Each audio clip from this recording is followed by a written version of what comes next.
वो एक थप्पड़ यादगार पल। निशा आज सुबह से ही बहुत व्यस्त थी। सुबह सुबह ही उसने सारी तैयारियां शुरू कर दी थी, क्योंकि उसे समय से अपने बुटीक पहुंचाना था, जहां उसने अपने बुटीक में काम करने वाले अपने कारीगरों के साथ एक छोटी सी पार्टी का आयोजन किया था और उसमें अपने कुछ दोस्तों और अच्छे ग्राहकों को भी बुलाया हुआ था। आज इस पार्टी को रखने का कारण यह था कि आज निशा की बुटीक को 20 बरस हो गए थे। इन 20 सालों में उसकी बुटीक का शहर में अच्छा खासा नाम हो गया था। शहर के ही नहीं बल्कि आसपास के इलाकों से भी लोग निशा की बुटीक में अपने कपड़े सिलवाने आते। निशा का काम ही कुछ ऐसा था कि जो एक बार उसका ग्राहक बनता, दोबारा वह किसी और से कपड़े सिलवाने का सोच भी नहीं सकता था। निशा का यह हुनर उसे आज समाज में एक इज्जत भरी जिंदगी जीने के काबिल बना चुका था। औरतें निशा को अपने कपड़े पकड़ा जाती और निश्चित हो जाती कि वह उन्हें उनके मन मुताबिक ही डिज़ाइन बनाकर देगी।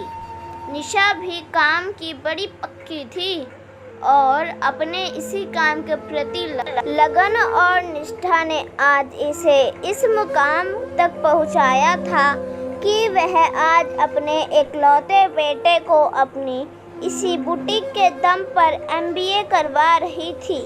निशा में यह हुनर तो शुरू से ही था। कॉलेज में के समय से ही वह अच्छे अच्छे डिज़ाइन मैगज़ीन से लेकर कपड़े सिल लेती थी। वैसे तो उसने कोई डिज़ाइनर कोर्स नहीं किया था, क्योंकि उसके घर में इसकी इजाज़त उसके पिता ने उसे नहीं दी थी।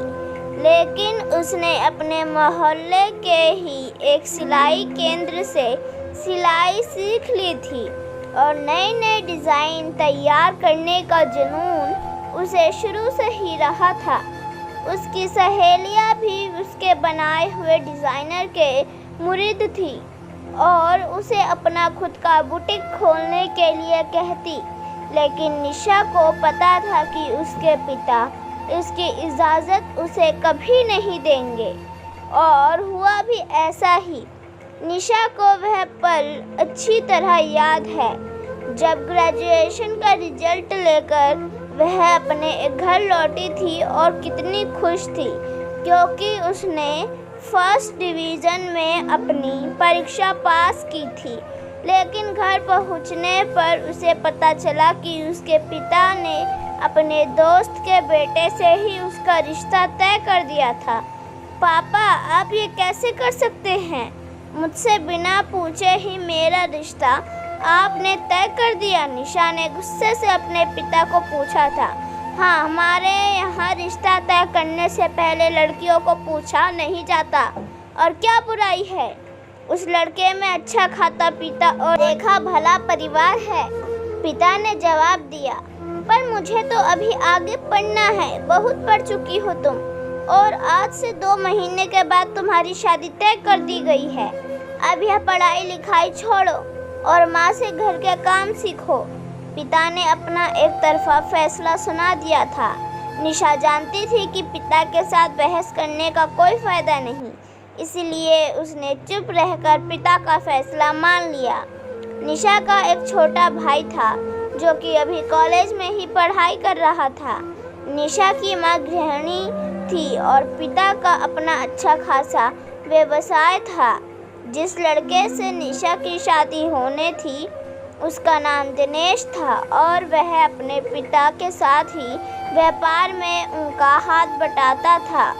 दिनेश की 2 बड़ी बहनें थीं जिनकी शादी हो चुकी थी। शादी से पहले निशा 1-2 बार दिनेश से मिली भी थी और उसे तब दिनेश बातचीत करने में भला लड़का लगा था।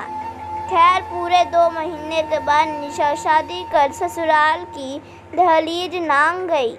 धीरे धीरे वक्त बीत रहा था और सब कुछ सही चल रहा था। निशा ने अपने आप को अब पूर्णतः गृहिणी माँ अपनी गृहस्थी में अपना मन रमा लिया था, परंतु दिनेश की आदतों के बारे में उसे अब धीरे धीरे पता लगना शुरू हो गया था। दिनेश को पीने की आदत थी और पीने के बाद उसे कुछ होश नहीं रहती। उस समय अगर उसे गुस्सा आ जाता तो वह किसी को भी सुनना पसंद नहीं करता और इसी चक्कर में उसका निशा से झगड़ा हो जाता। निशा की सास उसे सब्र से काम लेने को कहती, हालांकि वह जानती थी कि इसमें उनके बेटे की ही पूर्णतः गलती है। इनकी शादी को लगभग 5 साल बीत गए थे। निशा का अब 3 साल का बेटा भी था। दिनेश की पीने की आदत अब दिन प्रतिदिन बढ़ती जा रही थी और इसके साथ ही उसका गुस्सा भी बढ़ता जा रहा था। निशा के सास ससुर भी उसे बहुत समझाते, परंतु उसे बिल्कुल भी फर्क नहीं पड़ता। अब तो दिनेश कभी कभी निशा पर हाथ भी उठा देता। निशा सब कुछ बर्दाश्त कर रही थी। उसने अपने माता पिता को भी इस बारे में कुछ नहीं बताया था, शायद इसी वजह से कि हिम्मत बढ़ती जा रही थी। निशा के माता पिता को यही लगता कि वह अपने घर में बहुत खुश है और यही सोचकर वह भी खुश रहते। फिर एक दिन ऐसे ही दिनेश शराब पी के नशे में धुत था। उसने निशा से खाना खाने के लिए मांगा। निशा ने खाना परोसने पर उसे खाना पसंद नहीं आया और उसने उसी समय खाने की थाली उठाकर फेंक दी और निशा पर एक थप्पड़ जड़ दिया। निशा ने देखा, उस समय उसका 3 वर्षीय बेटा वहीं खड़ा था। बेटे के सामने अपने आप को इस तरह देखकर निशा को बहुत गलानी महसूस हुई और उसे लगा कि अगर वह अब आवाज़ नहीं उठाएगी तो उसका बेटा भी शायद अपने पिता के नक्शे कदमों पर ही चल पड़ेगा, क्योंकि उसे वही सही लगेगा जो वह देखता आया है। और उसी पर निशा ने एक फैसला लिया और अगले दिन ही दिनेश का घर छोड़ दिया।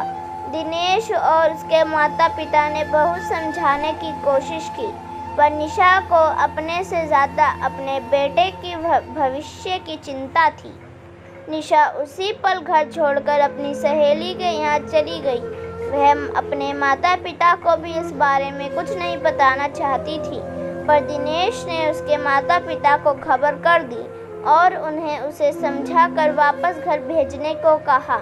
निशा के भाई ने निशा का पता लगाया और वह उसे समझाकर मायके ले आया। मायके में जब निशा ने दिनेश के बारे में सब बताया तो उसके पिता ने ही आगे बढ़कर निशा के फैसले को ठीक बताया और उसे वापस ना जाने की सलाह दी। परिवार वालों की आपसी समझौते से दोनों का तलाक हो गया। निशा अब कुछ करना चाहती थी। अपने बेटे के उज्जवल भविष्य के लिए वह अपने माता पिता पर निर्भर नहीं रहना चाहती थी। उसकी सहेली ने ही उसे उसके हुनर के बारे में याद दिलाया और निशा के पिता ने ही बुटीक खोलने में उसकी मदद की। धीरे धीरे अपनी लगन से निशा का काम चल निकला और वह समाज में एक इज्जत भरी जिंदगी जीने लगी। इधर भाई की शादी के बाद निशा ने अपने लिए एक अलग घर ले लिया।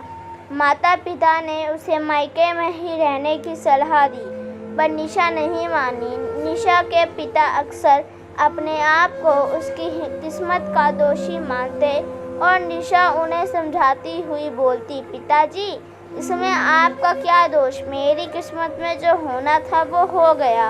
अब मुझे बस अपने बेटे की तरफ देखना है और उसे अपने पैरों पर खड़ा करना है। हाँ बेटी, हम सब तेरे साथ हैं। और सच में निशा की माता पिता और भाई भाभी ने उसका संबल बन उसका भरपूर साथ दिया। निशा ने अपने दम पर ही अपने बेटे की पढ़ाई का पूरा खर्चा उठाया और उसके बेटे ने भी उसे हताश नहीं किया। उसका बेटा पढ़ाई में बहुत ही अच्छा निकला और आज एक बड़े अच्छे कॉलेज में वह MBA कर रहा था। कुछ देर बाद निशा अपनी बुटीक में सभी के साथ खुश नज़र आ रही थी। सभी उसको बधाइयाँ दे रहे थे। सभी की बधाइयाँ लेते हुए निशा को एक कदम से वह पल याद आ गया जब उसके पति द्वारा उसके बेटे के सामने उस पर जड़े एक थप्पड़ ने ही उसकी पूरी जिंदगी बदल कर रख दी थी। उस एक थप्पड़ की वजह से निशा ने अपनी ज़िंदगी का इतना बड़ा निर्णय ले लिया था और आज वो आत्मनिर्भर होकर अपनी ज़िंदगी में कितना आगे बढ़ चुकी है। कहाँ खो गई मेरी बच्ची? निशा की माँ ने उसे नाश्ते की प्लेट पकड़ाते हुए कहा। कहीं नहीं माँ, बस यूं ही, निशा मुस्कुराते हुए बोली। निशा ने सोचा कि अब वह उस पल को कभी याद नहीं करेगी और यह जो आज है यही उसका सच है। और निशा के लिए वो खुशी का माहौल एक यादगार पल बनकर उसके मन में घर कर गया। प्रिय पाठकों, अक्सर हम देखते हैं कि बेटियों को उनके हुनर का इस्तेमाल करने नहीं दिया जाता और उनकी विवाह की ही प्राथमिकता दी जाती है। वक्त आ गया है कि अब बेटियों को भी उनकी राह चुनने के लिए पूरी आज़ादी देनी चाहिए। उम्मीद करती हूँ कि यह कहानी आपको पसंद आई होगी। धन्यवाद।